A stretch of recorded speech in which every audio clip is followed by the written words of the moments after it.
Hey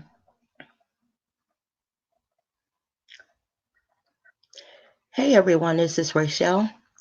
If you view this live and once I end it, then thank you for dropping by. Y'all, I came on to talk about what's going on. Hold on, y'all. Let me work with this sound because I'm getting a little feedback. 1 second.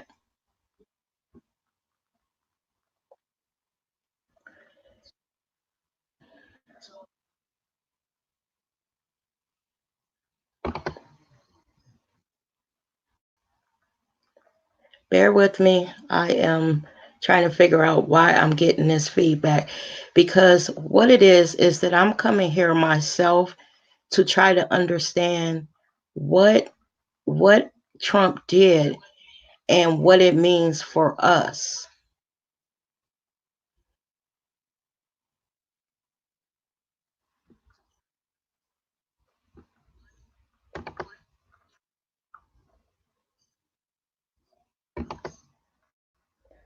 Okay, there it is. So y'all, let me just explain how I look at this stuff and how I try to figure it out. I am no expert on any of this stuff. I watch the news just like all of y'all, and then once I watch it, I Google, what they're talking about, and I try to make sense of what's going on with this administration using some of the knowledge that I have, and then sometimes just going out and trying to figure out what was going on. So yesterday, I was sitting here like a lot of y'all watching the R. Kelly thing. And then I started getting all these little pop ups on my Facebook page with the friends that are my age talking about something that Trump had just done with Iran. Now, let me tell you why that is a little significant to someone who is my age and from the memories that I have of United States dealing with Iran. So as a lot of you know who have been on my channel, I am 54 years old. So what I remember about Iran is back in the 70s, I think it was 79, Iran took some American hostages and kept them for over a year. They actually had them for 444 days, and America could not get them back, even with all the negotiations they were doing, trying to talk the Iranians into giving us our hostages back. I also remember back in the late 70s and early 80s that the Iranians used to hijack planes, y'all. They would be on the runway.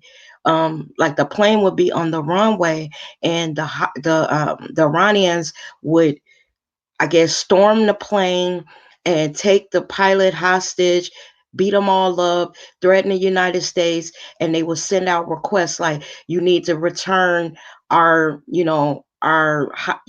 prisoners of war or whatever. And if United States didn't do what Iran wanted, those Iranians on that plane would take off and fly those people to different places, landing, and it was just a whole mess.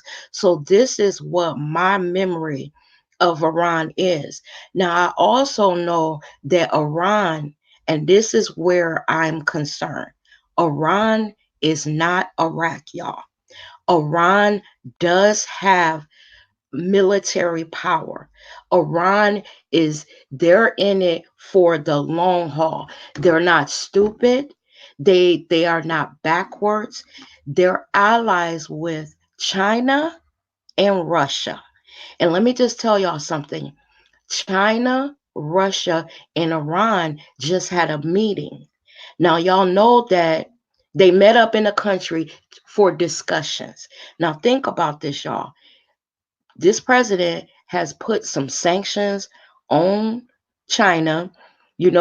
He's had a problem with the Iranians. I think he tore up the agreement that Obama had, with the Iranians to keep some level of peace there in the Middle East. And then, we got all the stuff that goes on with or has gone on with Putin and Russia in the last 2.5 to 3 years. So all of this is playing on my mind because I'm sitting here thinking, okay, so was this like a setup where Putin behind the scenes is already pulling the strings with Donald Trump, getting him beholden to Putin. And then in the background, Putin is working with Iran and China. They band together and come against United States. Because here's the thing, y'all, that I don't like about Americans and being American.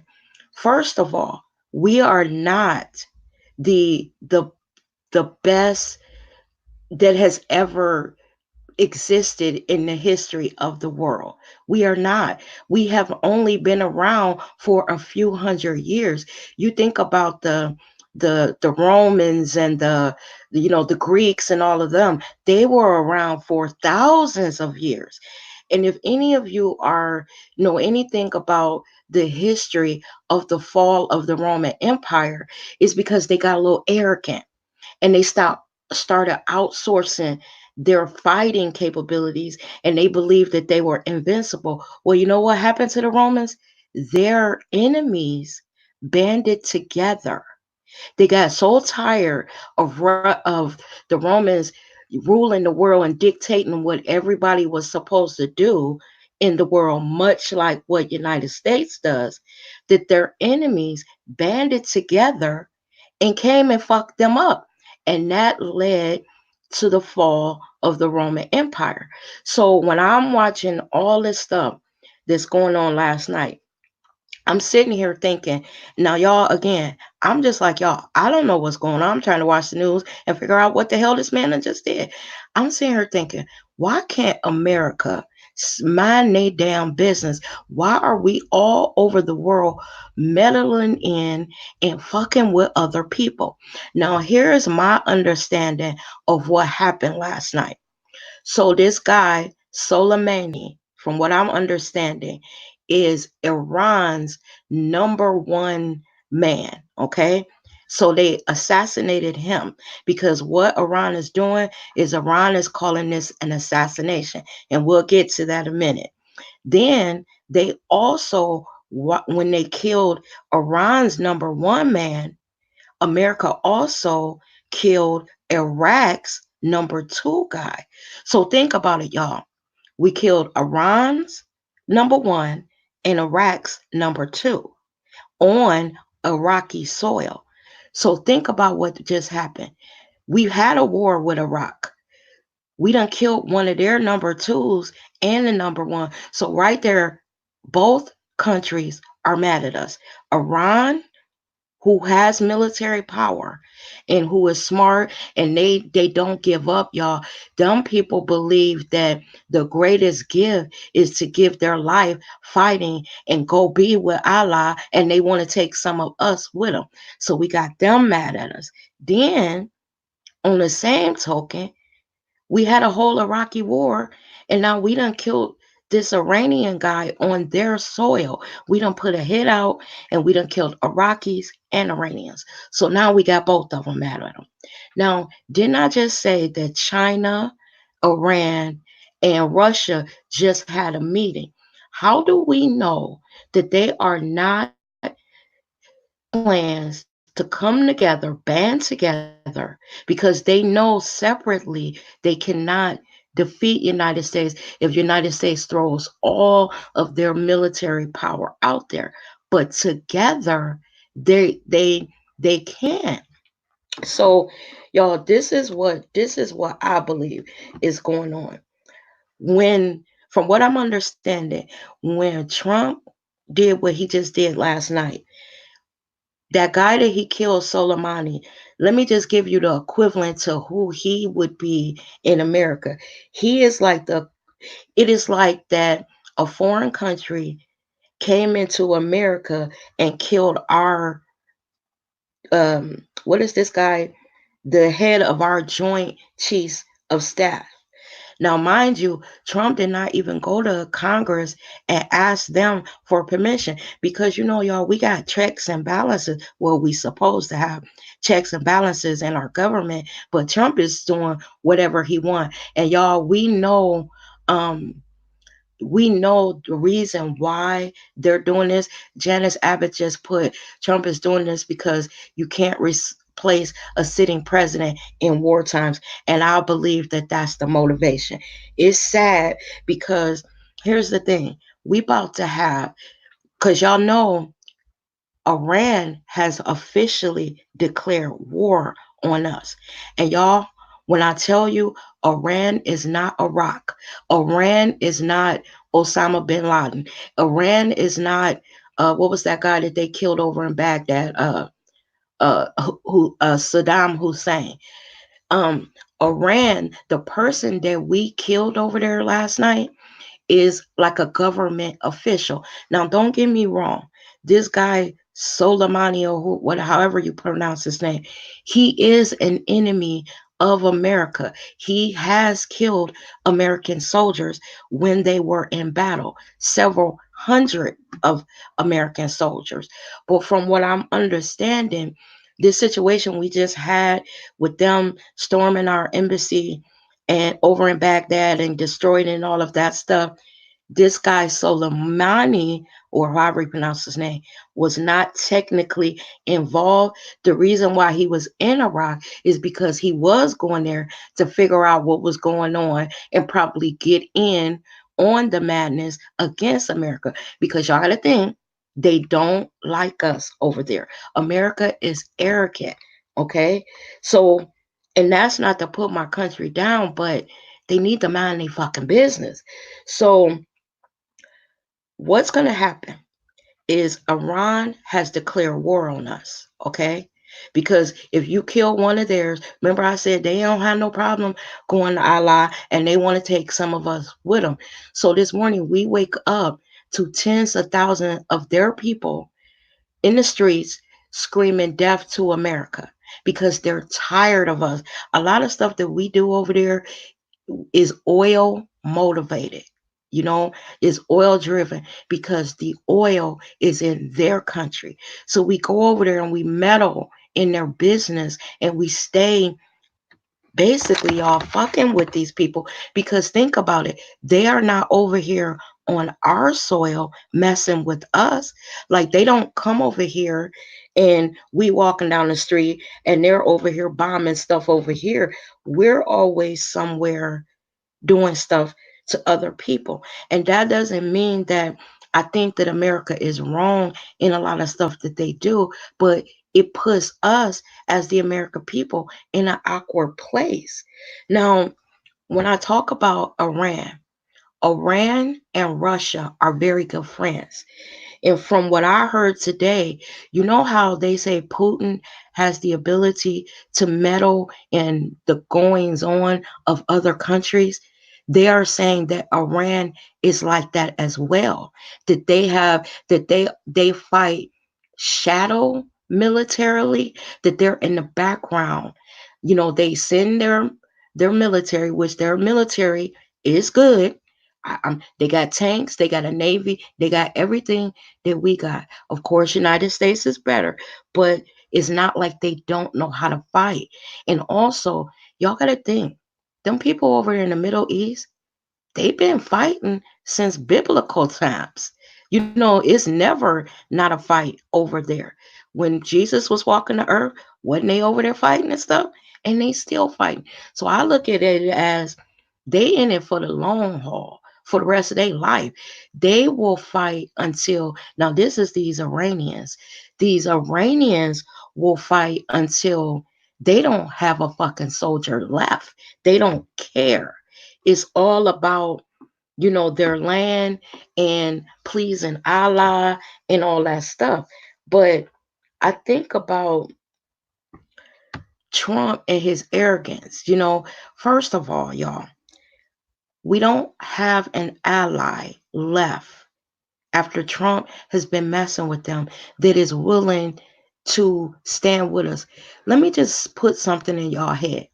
Y'all know how in the past, when we had other presidents, think about George Bush's bumbling ass after 9/11.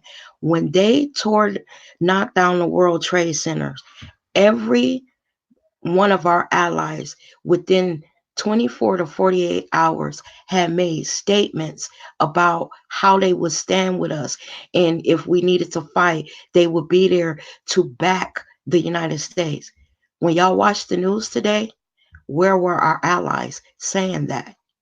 Think about how Trump, with Putin's help and Putin's direction, has alienated our freaking allies.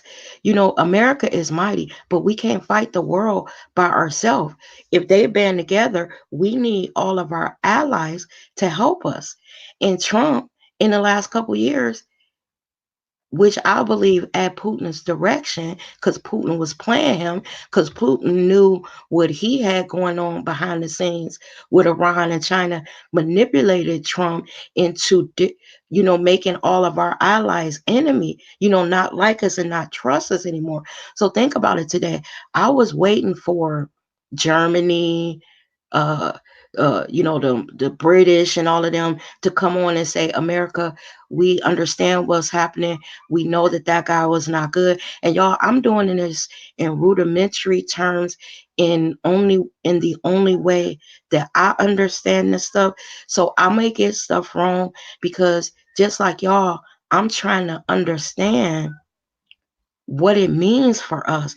I got young people in my family who are currently in the military and who are currently over there in the Middle East. Um, so Janice said we can expect oil field attacks, yup, prices to rise, cyber attacks in America, American embassy attacks in other countries. I truly believe all of that. I truly believe that what Trump has unleashed, we are now probably more than likely in another war, y'all. And this war is not going to be like when we fought with Iraq. And even that, remember George Bush and Cheney and all of them was saying we was going to go in and rain down fire and brimstone down on them people. We lost several thousand soldiers and we are still fighting them. I was talking to my son today and he reminded me, Mom, yeah, we brought home some troops because some of his friends are in the military. He said, but we're still over there fighting them. He said, think about it. If we now got Iran mad at us, the ones who took our fucking hostages back in the 70s, he said that as a young man, he's worried. I don't know what this imminent danger that this Trump administration is talking about because, first of all, this guy Soleimani has been a threat to America for what the last 20 to 25 years.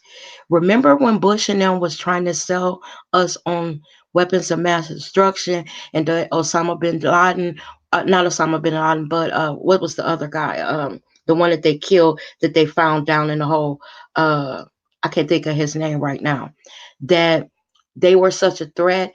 And the bottom line is, we found out later on that everything that they were telling us was a lie, that they made it up because there was some friction that they had been doing behind the scenes and they needed to take out Saddam Hussein. That's him. Yeah, Saddam Hussein. So they sold this story to the American people to get us all riled up, which is called gaslighting. And that's what Trump and them have started doing now. I watched him today talk about, this is not a declaration of war on the part of the United States. But y'all, when you go attack, imagine if they came over here and started taking out people that work in the Pentagon, people that work in the White House, head of the Joint Chiefs of Staff, Secretary of State. How would we feel? Think about that, y'all. Americans only think about what is good for them. They don't believe that any other country on this face of earth should have a say really in how the earth runs and who should be in charge and who should dictate how things are going. Y'all, American history has shown us that they do lie to us.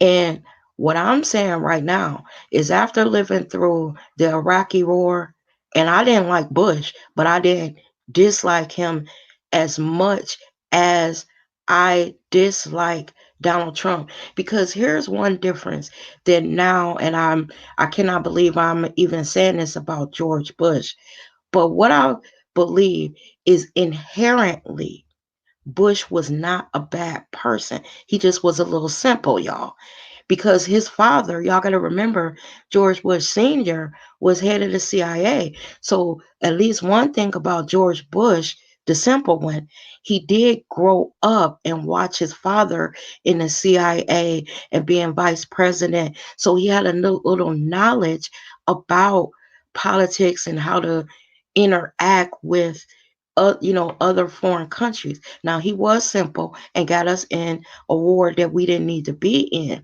But the difference between him and Trump reckless, y'all. He do that John Wayne type of mentality. And for y'all young people, it's like a cowboy mentality, that mob kind of thing. Do what I say, or you're gonna feel the full wrath of America. We can't keep threatening people like this because something my mother told me, my mother and father said, America has really never fought on their own land. Like, y'all, we have never had bombs exploding all around us and being driven underground because, another country is dropping bombs literally in our neighborhood like we do to other countries. But what's going to happen? And this is what I'm afraid of with what he just did um last night or yesterday is these other countries are going to band together. They are sick and fucking tired of us fucking with they and meddling in their business. And they're gonna band together, much like what happened to the Romans. And they're gonna say, you know what? Individually, we cannot beat America. We cannot deny their military power, but together we can. What if China, who can build anything, y'all? We can't build shit. Where everything is outsourced to China. They building all of our electronics. Look at your computer when you log off. Look at your phone. Look at your household appliance. China, them Chinese people is some building motherfuckers. Then you got Russia. Putin was the freaking head of the KGB. He is the spy above spies. While Donald Trump is playing checkers, Putin been playing chess for years, y'all. I hate to admit it, but Putin is outsmarting us at every turn. I believe that China, Putin, and Iran is like 5 steps ahead of us, and we as Americans are just realizing that they've been plotting on Donald Trump since he came down that damn escalator, and now his silly ass done went over there and bombed, well, killed an Iraqi leader and Iranian leader. We got to stop thinking that we invincible, untouchable, and we gonna go over to these other countries. And Janice is right. He is making us sitting ducks just to prove his power. Because y'all, what I'm worried about, I sound like my grandfather now. Do you know when I heard this shit last night? Y'all, I got a deep freeze in my basement. I got a room. I got one side of my basement that's finished, and the other side of my basement is like the unfinished side where you put your washer and dryer and you store all your shit and your freezer and all that.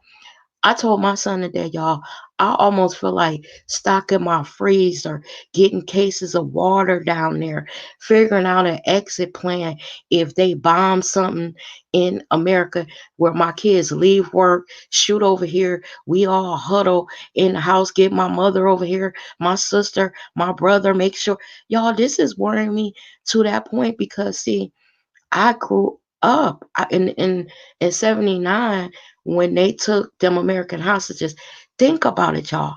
A little country like Iran took our American hostages, and nothing that we could say or do for over a year could we get our hostages back. We couldn't threaten them and say we're gonna come over there and bomb the shit out of y'all.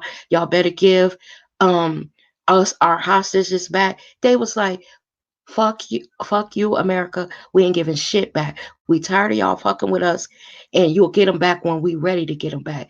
Now, let me tell y'all when they gave us, when they took our hostages. Carter, Jimmy Carter was president, and Jimmy Carter was begging them to give us our hostages back, trying to negotiate with them. What they did is they waited all the way to Reagan's punk ass got in office. And y'all, I'm just keeping it real. I'm talking like a sister who's telling y'all from my vantage point and how me and my friends talk about it.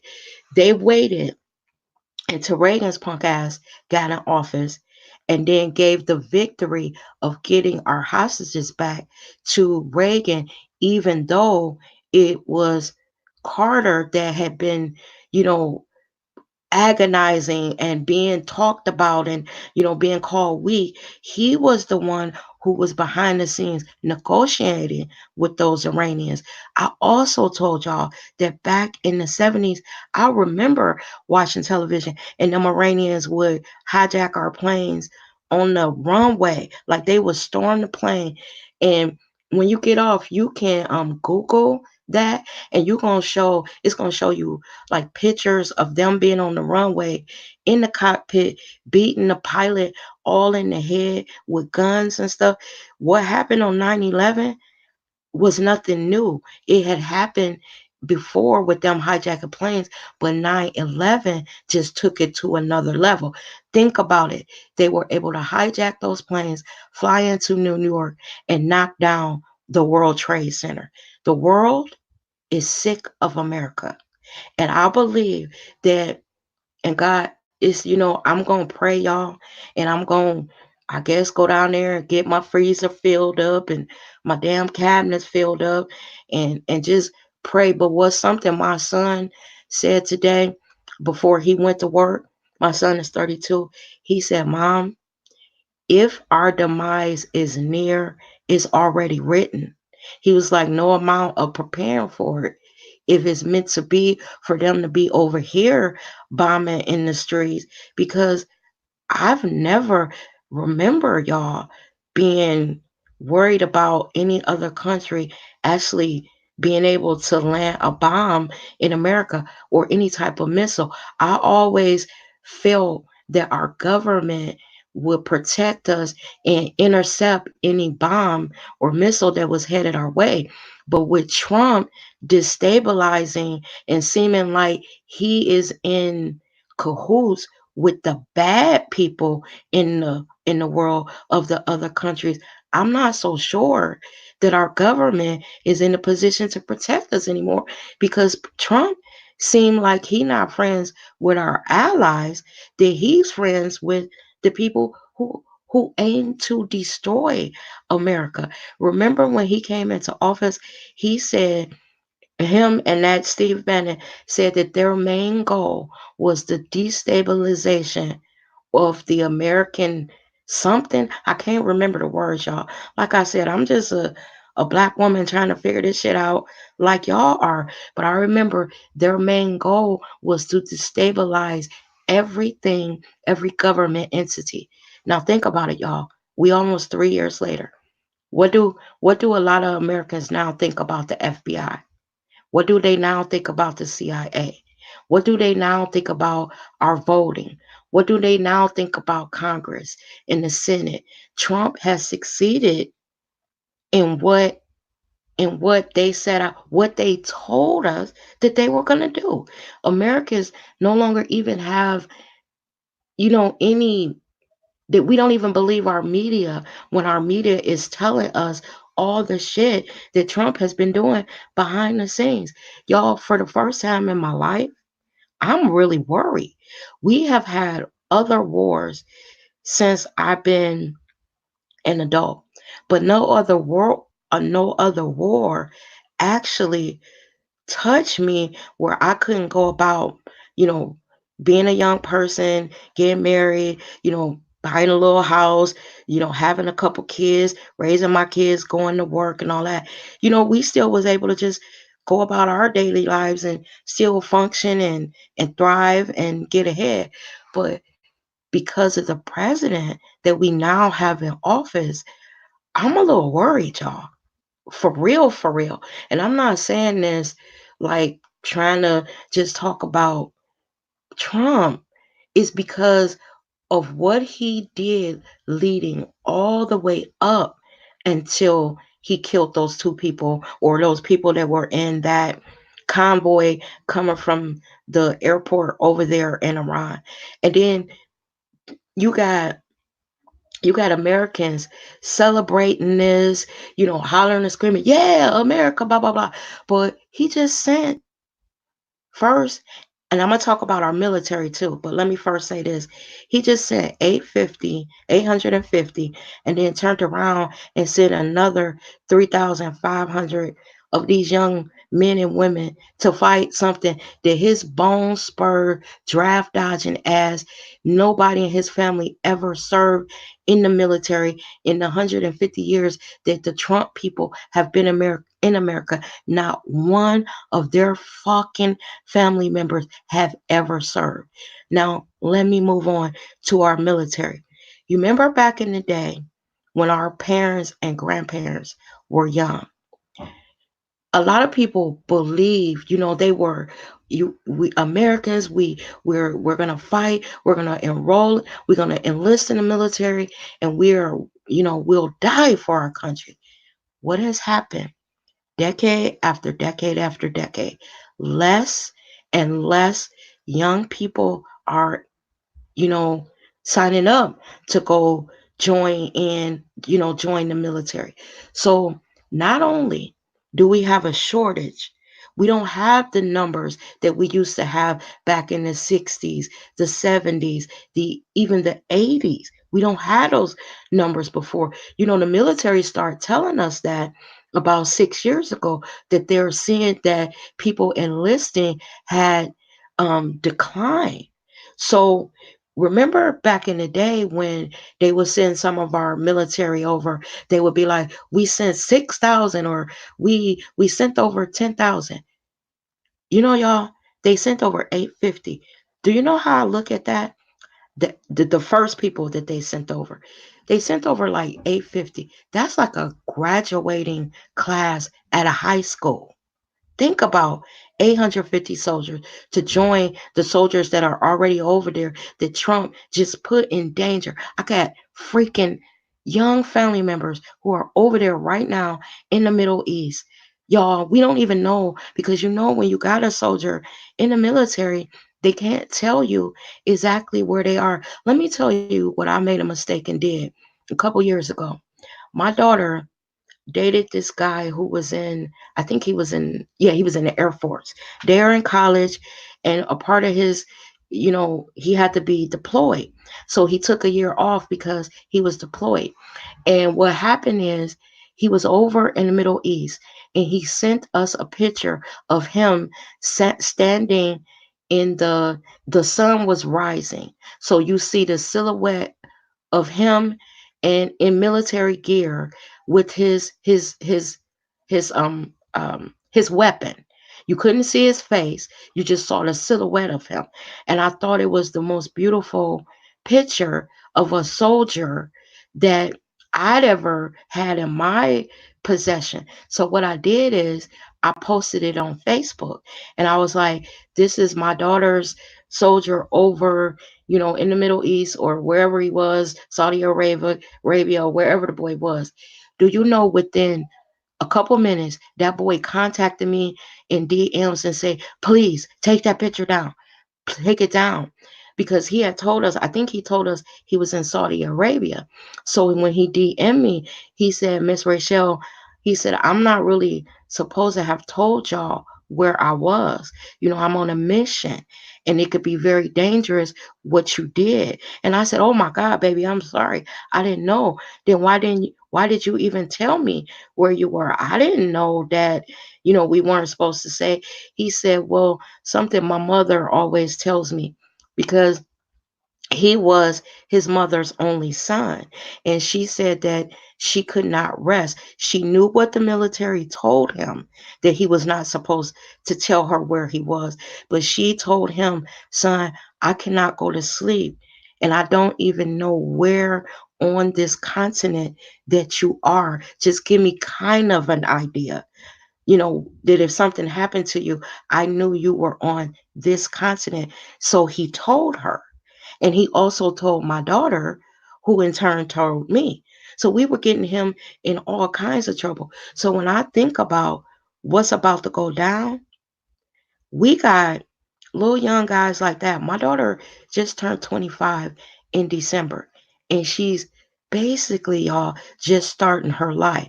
Now, she's no longer dating that guy who was in the little young guy that was in the Air Force.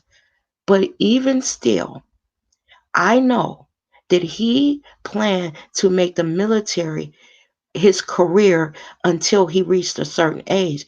So that way his life could be better when he was older. He had a plan.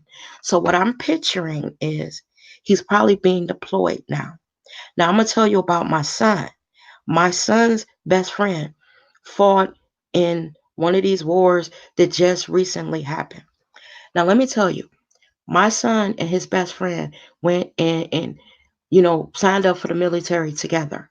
They wanted to go into the Air Force on that little buddy plan where you know, they tell these soldiers that they're going to keep them together, blah, blah, blah. When I found out what my son did, y'all, I only got two kids. I flipped my lid. When my son came home, I bust out crying. I was telling him, you the all I got.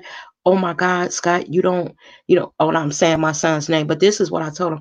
I already done said it. I said Scott, and that's not his real name, that's his middle name. So I said, my son is a real sweet, quiet, sensitive guy. He's quiet. He don't have the heart. This is what I picture. I know my child. If he had gone over there and forced to kill people that he did not know, I knew when he came back, he would be one of those soldiers that's fucked up all mentally. Now let's flash to his friend. This is his best friend. His best friend, John, his parents didn't feel like that. They believed, now this is their only child, too. Their only child. John went to the military. John fought. John was over there from the age of 18. He did not come back until he was almost 30. He was 28 when he came back. The boy is so messed up that he is in a mental institution now. Literally, he is 32 years old. And my son just contacted me about a month ago and he said, "Mom, do you know John contacted me from a mental institution?" When that young man came over my house one time with my son. Now, while my son is 18. He didn't go to the military. He's out here living his young life, going to college or meeting girls. John, his best friend, is over there being put in the line of fire, never really having a real girlfriend, learning how to date women because when he turned 18, he went to the military. So when he first came back, he used to be drinking a lot. And my son was mad at him because he was like, "Man, I'll go over to John's house and mine to be 9 or 10 o'clock in the morning and John to be drunk." And I told my son, I said, "Scott, you don't know what that boy been through. This boy came over my house and I was trying to tell him, John, because he just so depressed, y'all. This was when he was about 28. He had just got back and he just looked so down. And I was telling him, it's going to be okay, baby, blah, blah, blah. Just start living your life. He stopped me in mid sentence angrily and told me, "You don't know what I've seen. You don't know what I've had to do." He said, I'm a young man who has never even really had a real girlfriend. He said, but I know what it's like when to smell human flesh burning. And he took a situation where I hadn't seen him in years, and turned it to when him and my son left, and I shut that front door, and locked the door, y'all. I turned around and got on my knees and started praying for him.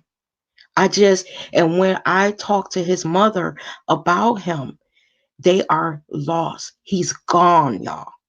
She told me, I know now that I will never have grandkids because her son is all fucking messed up. The point I'm trying to make is when America does these type of things, yes, we are a mighty power. Yes, we have an awesome um, military. But there are only so many times the rest of the world are going to let us dictate to them how to live their lives in their country before they band together and fuck us up, y'all. Bottom line. And I'm worried about that. Now, I'm going to read a couple of y'all's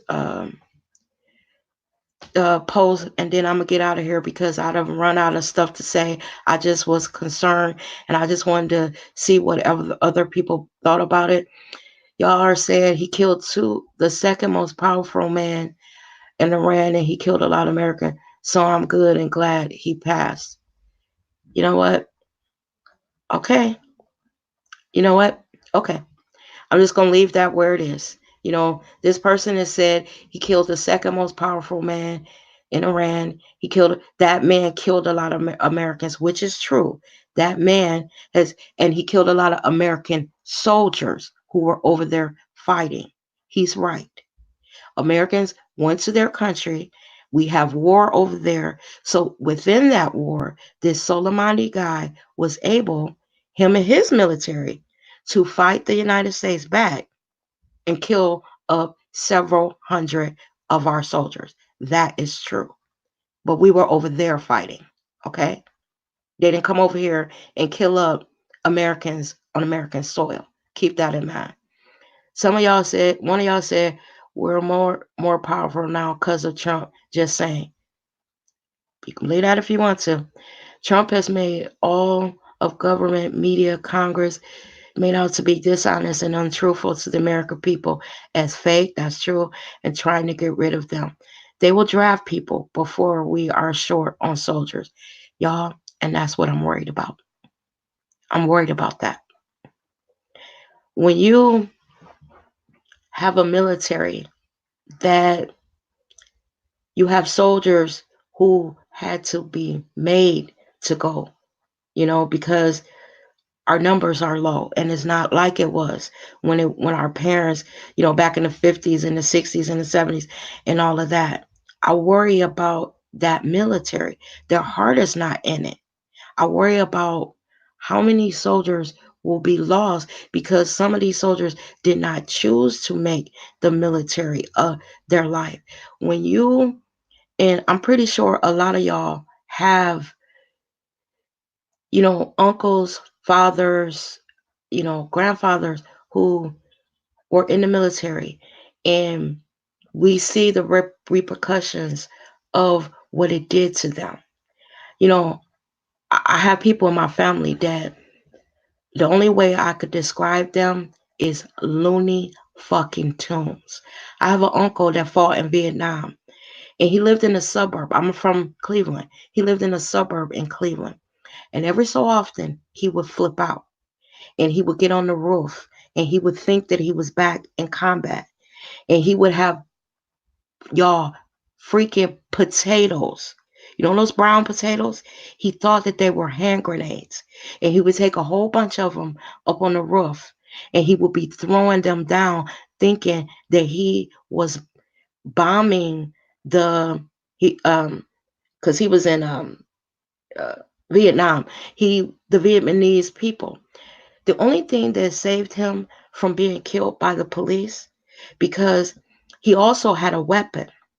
He could legally carry a weapon, is because he had lived in that suburb for so many years that the local police there, they knew that he was just having an episode, and that they could talk him down, just give him some time, give him a little bit, but they would sit there with their doors open, their hands on their guns, in case that along with those potatoes that he took up there because he thought the potatoes were hand grenades, that he didn't take his weapon and he started firing at his neighbors.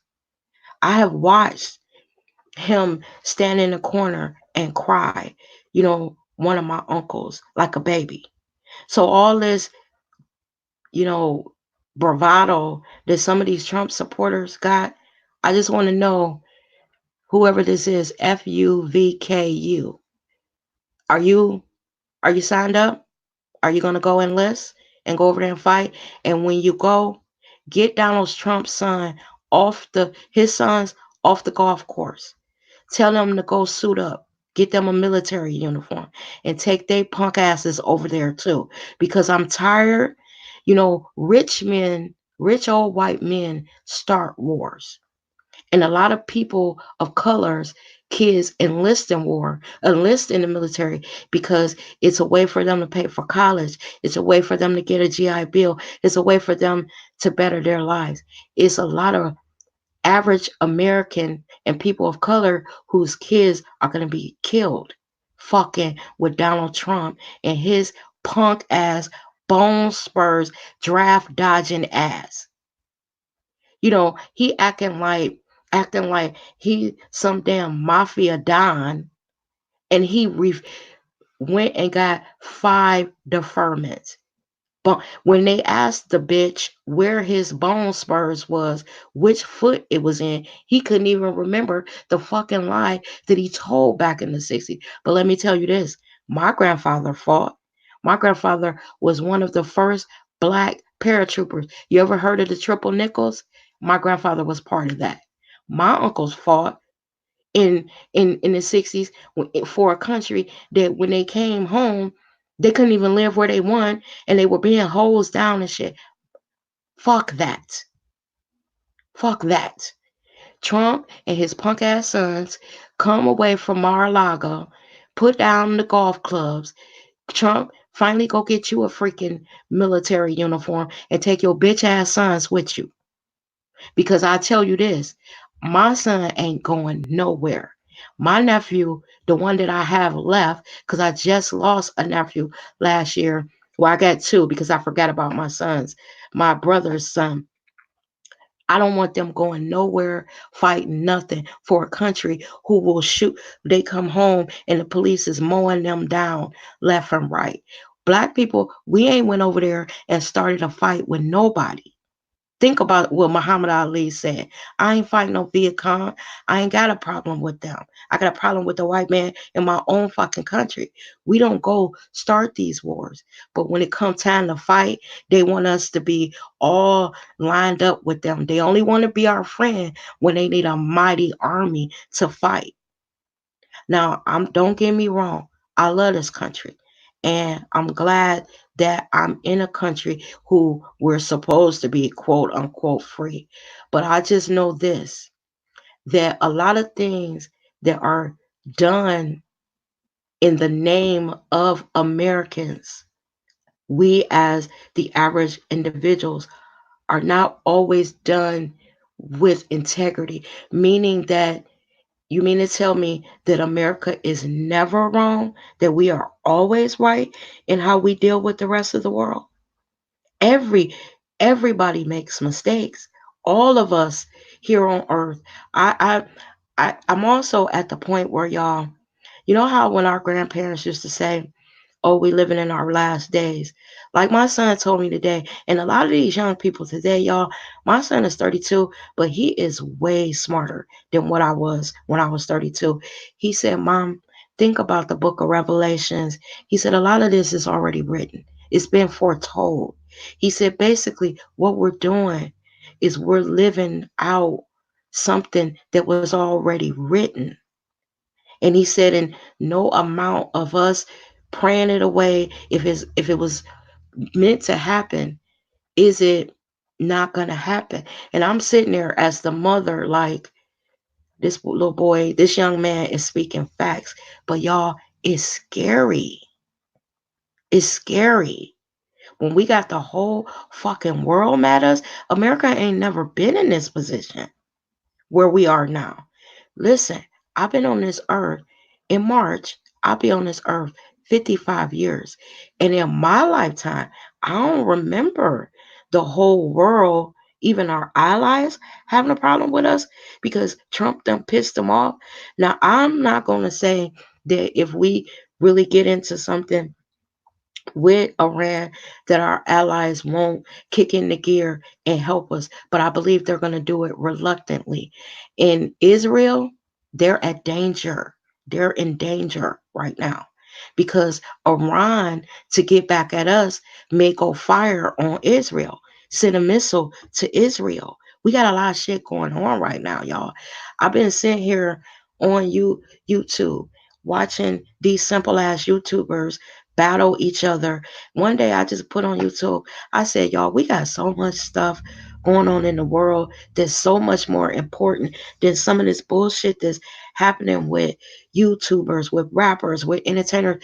At this point, I don't give a damn about Beyonce's daughter's hair and that what she look like. I don't care about all that right now because we got more serious shit that can happen that is happening in the world, and we got our people worried about simple shit, you know? So, y'all, I think I'm done. I think I done vented enough. Just pay attention. Like I said, I'm trying to figure this stuff out, watch the news and figure this stuff out just like y'all are. I don't know, what's going on. I just know that for the first time in my life, I actually, as an American, feel kind of worried, y'all. And I'm not playing. I'm about to go and start putting a whole bunch of I don't care what my son said. I'm about to fill my freezer up down in the basement. I got a place where I can put it some shelving and throw some extra canned goods and get some, things of water. Now, I don't know what I'm preparing for, but I just got this feeling this shit in the next year about to go real left, y'all. We about to see some. I saw this young guy today say that we're about to face the worst war in his lifetime. It was nice talking to you, Janice Abbott, too. And I thought that was real profound. This young guy, he seems like he might be a little bit older than my son, maybe late 30s. And this young man said, I lived through the Iraqi war, I lived through this, I lived through that. He said, but I just got this feeling. Now, this is a young man saying that he believes that he's about to live through the worst war of his lifetime. He said that everything that has been happening in the last 3 years, that he know that if we make it through this period that we going through under Trump, that one day his children are going to be asking him about these this this time when Trump was president. Because y'all think about it, we done had back to back to back to back all the stuff with Russia, then all the stuff with Ukraine. We not getting a break with his stuff. Every time, like, okay, then he was impeached, and you know how you thinking, oh my God, when I really think about it, that young man is right. We done had so much stuff happen in the last 3 years with all these back to back to back to back to back things. We forgot what it's like to have peace, well, relative peace in Washington, because y'all know they was fucking with President Obama. They didn't authorize anything that he tried to do. He was fighting them. But either, and y'all, I never thought I would say this, and then I really am going to get out of here. Much as I couldn't stand Bush's simple ass, much as I couldn't stand him and Cheney, I actually would give anything to have them back at the helm, because one thing Bush did do that I don't see Trump doing is Bush did surround himself with people that knew more than what he did. A lot of the people that he had in his administration, you know, they were in his dad's administration. So I'll at least give Bush that. Bush knew his limitations. And y'all, we sat and watched him on television not be able to speak well. And I guess now that I can appreciate that at least Bush Jr. knew his limitations and knew that he needed to surround himself, and not only surround himself with those people, but actually listen to them. Donald Trump said he know more than his generals. Uh, and y'all, I'm cussing because I'm being a sister. A motherfucker who dodged the draft 5 times, talking about he had bone spurs and now don't even remember what foot the damn bone spurs was in. Yeah, Trump feels he is the smartest around. She said she used to watch the Celebrity Apprentice, and he is just the same. Y'all, I'm just worried for real. I cannot wait till my son get off work this evening because he said that he want to talk about it. Y'all, for real, I am learning as I watch the news, but I think because our kids kind of grew up in all this. Our kids that are in their late 20s and early 30s, they grew up with all this confusion. Actually, I believe my son know a little bit. Well, I'm not even gonna say a little bit, a lot more about the inner workings of what's the Middle East and all this stuff. See, I don't pay attention to that until we are involved in some conflict like this. See, I remember when my son was like 24, 25, I got in his car and sitting on the front street. I mean, on the front street, y'all, I need help. Sitting on the front seat was the Quran. And I looked at him, I said, Scott, you're reading the Quran? Because, I was worried because, they said, you know what they say about that. And I said, what is making you? I'm trying to tread lightly because you want to be supportive of your kids. And he said, well, mom, the reason why I'm reading it is because, everybody was talking about how it's so bad. So I just wanted to read it and see for myself, you know, what is it about the Quran? Blah blah blah. So again, treading lightly as the parent of an adult child and trying to give them their wings to fly. I asked him, I said, well, after reading it, I said, you read the whole thing? He said, well, I'll say this. I read about 75% of it. And I said, well, what do you think? And he said, well, it's pretty much just another Bible. And I said, does it make you feel any kind of way? And then he said, what do you mean? And I said, child, like you want to go join the Taliban or something. And he was like, no, mom, just curious. See, at his age, I wasn't that curious. I yeah, this person said the Quran is not bad. It's the interpretations are what's bad. And basically, that's what my son said. But what I like about these young people, well, some of them, they take the initiative to, if they don't understand, thank God, like we had encyclopedias, they will Google it, they will research it, they want to understand what is actually happening. And I can honestly say, y'all, when I was their age, I would hear something that Reagan did, but y'all, we didn't have Google. Remember, we had the encyclopedias. We had go to the library and get the dictionary or check out a book and read it. And I'm not gonna sit here and lie and say that I went that far to educate myself on what was happening when I was younger. But I tip my hat to these young people now who are not only interested, but take the time to understand. And I guess that's what I'm doing at 54. So, with that, y'all, we gonna learn this shit together. So if I say some other stuff or something else crazy, or basically when they retaliate, because y'all know they said that them Iranians and them Iraqi people are getting their shit together to strike us somewhere in the world. And that's another thing, y'all.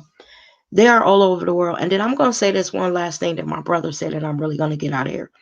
Y'all remember right after, in the early 80s, when we start having all of these grocery stores that in our neighborhoods that were being bought up by what we call the Arabs. Y'all think about that. Now, when I look at all these people over in the Middle East, pretty much they all look the same to me. I can't tell an Arabian from an Iraqi, Iranian, whatever. I don't know all the countries, but y'all get what I'm saying. My brother said, how do we know that they didn't send all those people out into America to buy up grocery stores, to get embedded in the neighborhoods and and get, it to be where it's common to walk into a clothing store or a local grocery store and someone from the Middle East owns it. Now this is something that me and my son was trying to figure out what they call this today. Y'all know how that those some of those Muslim people, they like they put out a call to action to all the Muslims in the world. What is that call when they alert them? Okay, y'all, we're on high alert. Now go fight for Allah. We couldn't think of that term of what that is, but how do we know that those people that now they not only own the grocery stores, um, but they own like our, some local clothing stores. They own restaurants now. They own a lot of subways, and how do we know that they weren't set forth for a long range plan? Because remember, I told y'all that Iran is not dumb. They think of long range, like 20, 30 years. They will sit back and let a situation play out so they can put themselves in an ideal position. How do we know that them people that are in our neighborhood, y'all, on the corner of my street, I got a local store that when I look at them, I don't know if they Indian, Arab, Iranian, Iraqi. I don't know what these people are. They're very friendly. I know that. But yeah, gas stations. See, somebody else was um was thinking the same thing I was thinking. They Do y'all notice that? Did y'all notice that? So what if the chickens have come home to roost and this gearing up to attack America that's coming eventually? That they What is that term they use, y'all, when they tell them, okay, fight? It's something that the Muslim world uses. And I remember my grandfather talking about that word. But y'all, I when my son come home, because he said he's gonna research it and figure out what that term is when they send them out to fight for Allah, and then I'm gonna come back and tell y'all. But y'all, this where Trump got us. Yeah. And this person said true chess players and their wealth is, oh my God, their wealth is great because y'all, that's where all the oil is. They live in a place in the world that is rich in natural resources. And Mr. Silence Dog Duca said Americans buy bull crap lies like it's deep fried food since 2001. Americans' greatest enemy, that is true.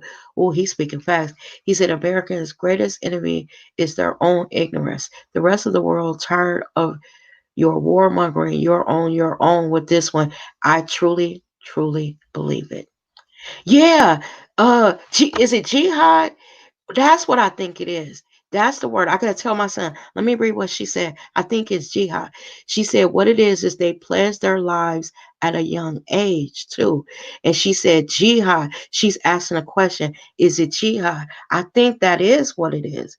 And Mr. Silence said, good luck fighting Iran, Russia, and China. Didn't I just tell y'all that Iran, Russia, and China met up? So what this guy is saying is right. He said, on your own, lay in the bed that you made. This is why I'm worried. This is exactly why I came on here today. Here's a person that wasn't even logged in when I first came on. They weren't on. I can see, the number of people that are watching, and I've been seeing the comments. This person just came in, and everything that I said earlier, he is reiterating everything that I said. Because once you lived in America for a long time, like y'all, I'm gonna be on for a few more minutes. I'm gonna say this. I used to be a travel agent, y'all, and I was a travel agent for about 16 years. I was a corporate travel agent, not the type that would book your vacation. I work with businessmen who traveled the world. So in doing that job, when you're a travel agent, you get all kinds of perks and you're able to travel the world.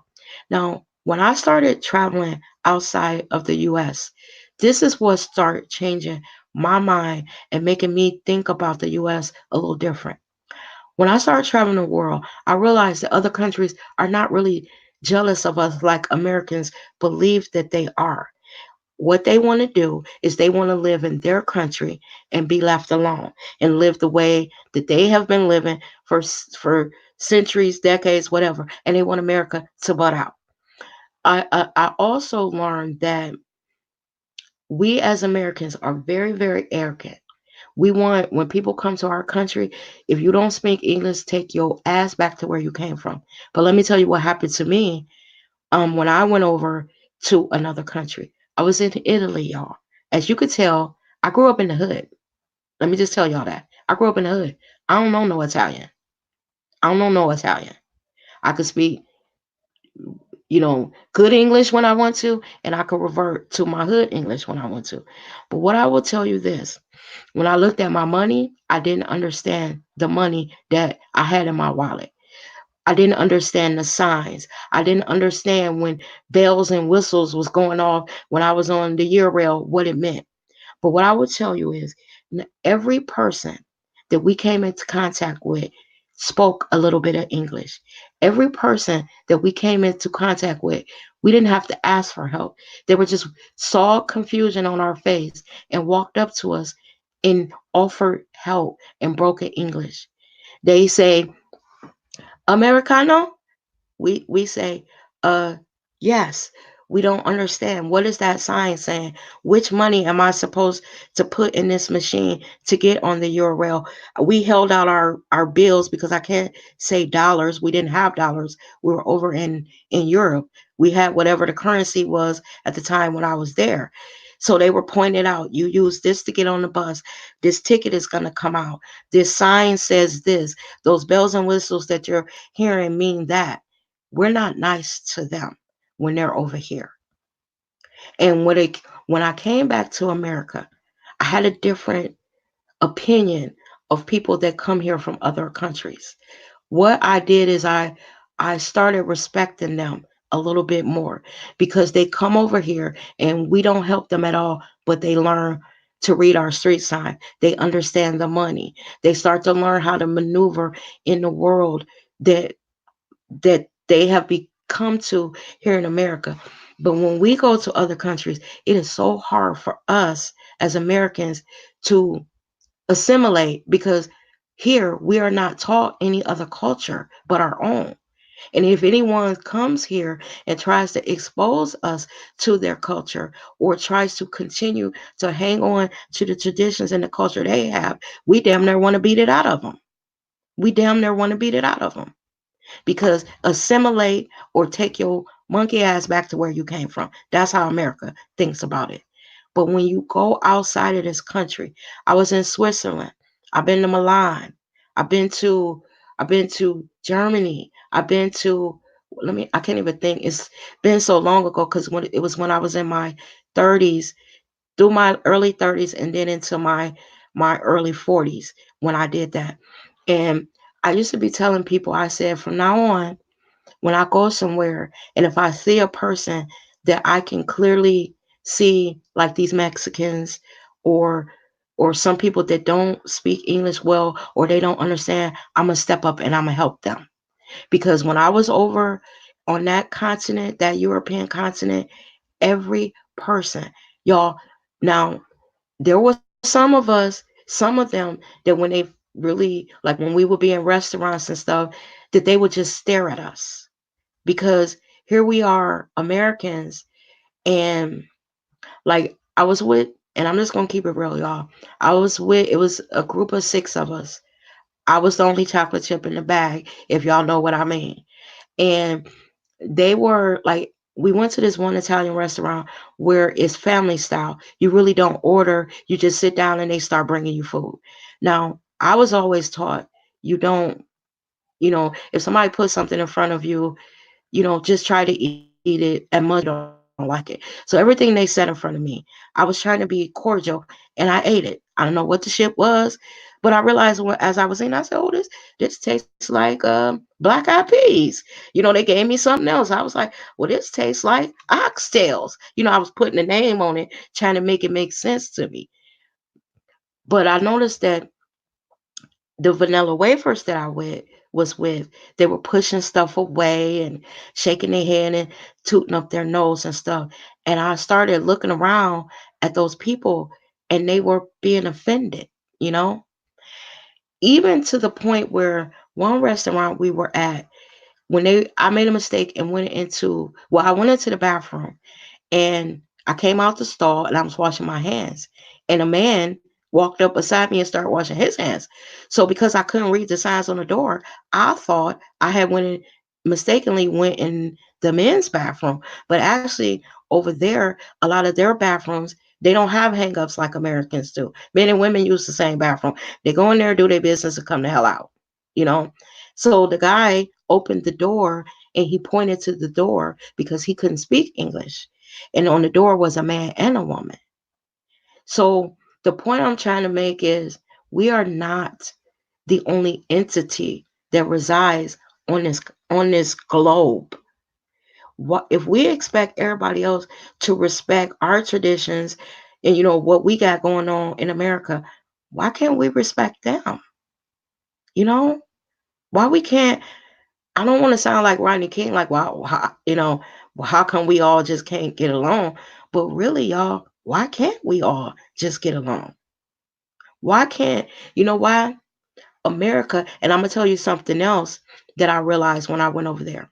You know how America, okay, we've been around since about the 1600s or whatever, 15, I don't know. One thing that when you go to another continent is just how new America is. Y'all, let me tell you what freaked me out when I was over there. I was walking down the street. I think we were in, oh my God, I can't think of the country we were in. Because, like, we have states, we got on the Eurail, and every day we would ride to a different country. So I can't remember the country, but it doesn't really matter because every country that we were in, we saw this. So we were walking down the street and we noticed a drawbridge. Now, keep in mind what I just said, a drawbridge. We were standing in front of a castle. So we were like, this is really like a drawbridge that we would see in one of our fairy tales. So what we did is we went there and we asked to have a tour of the of this castle. So we go on the castle. They take us up this secret staircase and tell us how back in the 1400s. I'll just say now, the person they were telling us about was Napoleon. They said that this was one of Napoleon's castles, and this secret castle, this secret stairway that they had taken us up, was where Napoleon's military would run up and get positioned on the roof. So when people would be coming in, they could, I guess, fire on them. Now they didn't have guns back then. I think they was shooting bows and arrows, and they had shields and shit.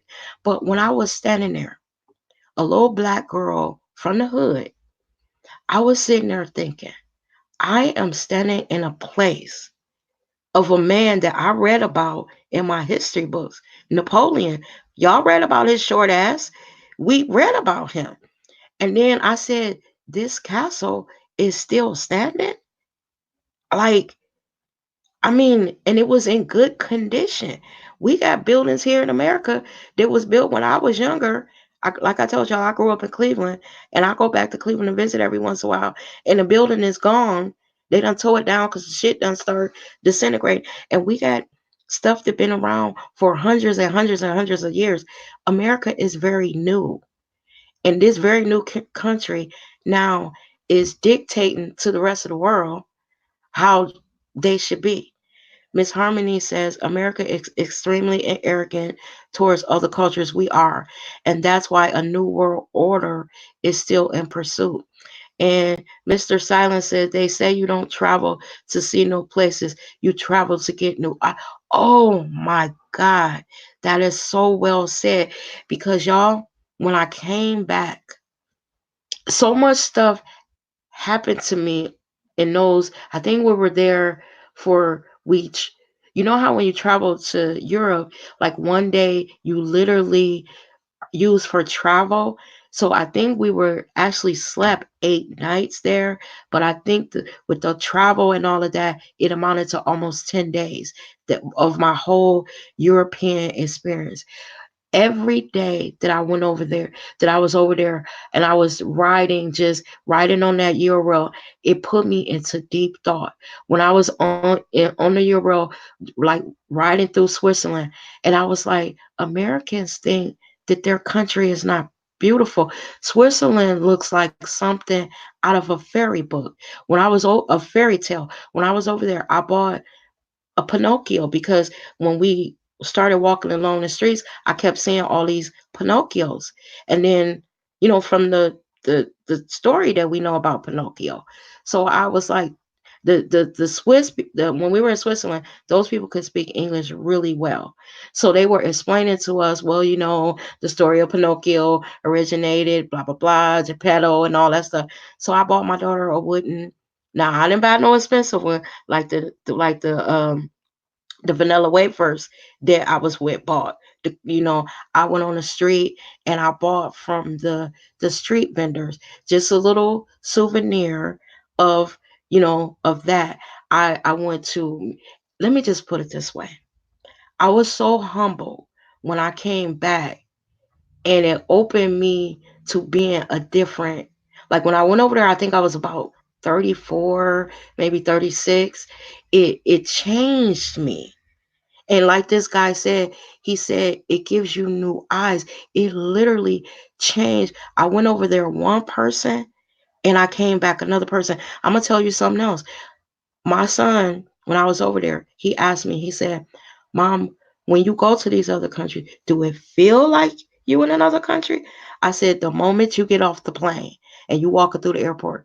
The first time I went over there, you know how America just now got all this the security that we got at the airport, y'all.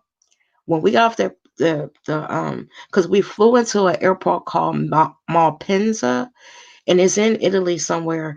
Y'all don't get me to talking. You know, it doesn't matter.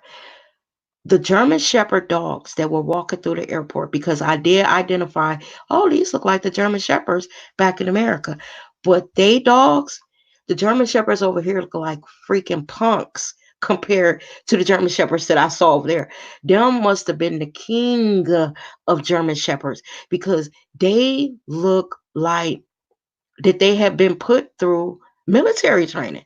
They were regal and majestic. And I'm going to tell you something else that surprised me. Y'all know how the Italians over here look white? That like, unless they have a certain look to black people, they just like, dark haired white people. When I was over in Italy and moving throughout that area and going to Venice and all that, what I noticed is the and I noticed this immediately that the Italians over there are very dark. They're ruddy. They look more like olive, the olive Puerto Ricans. One woman that I met, and their women is beautiful. Their women are beautiful, and I'm gonna tell y'all something. I don't know why those Italian men had a thing for my chocolate butt being over there, but they did have a little. They got a little thing for black women over there. Them beautiful men over there love them some black women, and they made it very clear and scared the shit out of me while I was over there because they will chase you down the street to kiss your hand and. Oh my God, you beautiful skin, chocolate, chocolate. I was like, oh my God, what the fuck is going on? But when I was there, and I kept saying, why are these Italians so dark? Like literally, I got some cousins that are n- not even they were darker than my light skinned cousins. Like they're real ruddy looking. So the only thing I could think is when they come over to America and they marry here, it kind of the buddies their gene line because the Italians over here to me look white. I couldn't distinguish them from a white person. But when you're over there, you actually can tell like their women are busty. Basically, y'all know how Sophia Loren looks? To me, if you know who Sophia Loren is, but to me, their women look like a whole bunch of different Sophia Loren's. I was as a woman walking down the street, like turning my head. I was like, I would pass women and be like, oh my God, she is beautiful. Oh my God, look at this lady. And they in Milan, because you know that's like the fashion capital, they dress up. And I kept feeling like now what I touched on about them liking black people, I'm gonna tell you something else that I experienced. And it made me feel good as a black person. When I was over there, they treated the vanilla wafers that I was with pretty bad, y'all. They were mean. And if I was them, I would have been a little worried about eating the food that them Italians was bringing out to them. But me, on the other hand, y'all, the women were nice. The men were nice. They were going out of their way to be nice. That my hood defense came up, and I'm like, why are they being so nice to me? You know, like I was like, are they about to set me up? Is what I mean, what is going on here? Because in America, like when they would come to the table to pour wine, they would pour my shit first.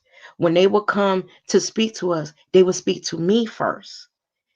And it got to the point to where I was okay, I was confused. Now when I got back, my grandmother explained it to me. She said, Rachel, didn't you know that some of those Italian men, they really dig women of color? And I was like, she said, because think about it, they're people of color too. So they didn't necessarily, they knew you were black, but they didn't have a problem with it. And I said, oh, okay.